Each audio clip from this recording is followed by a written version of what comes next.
Friend, আজকে আপনাদের দেখাবো যে হজমের ব্যায়াম, অর্থাৎ ভাত খাওয়ার পর কারুর যদি গ্যাস অম্বল হয় বা হজম ঠিকমতো না হয়, কি কোন ব্যায়ামটা এক্সারসাইজটা করবেন সেটা আজকে আপনাদের দেখাবো। ভাত খাওয়ার 5 মিনিট পর আপনারা এই আসনটা করতে পারেন।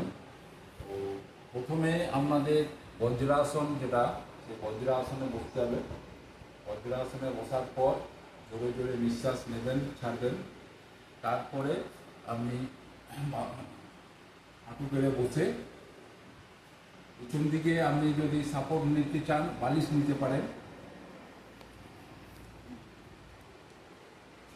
বালিশ নিয়ে এইভাবে আপনি বিশ্রাম নিতে পারেন।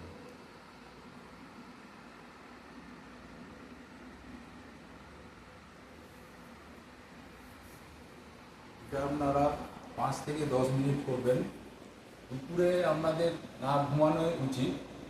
তো আরেকটা কথা যেটা বলবো, খাওয়া দাওয়ার 1 ঘন্টা পর জল খাবেন। এতে আপনাদের গ্যাস অম্বল, অ্যাসিডিটি অনেকটাই কম। তো এই এক্সারসাইজটা একমাত্র এই গ্যাস অম্বলের জন্যই দেখালাম। Thank you.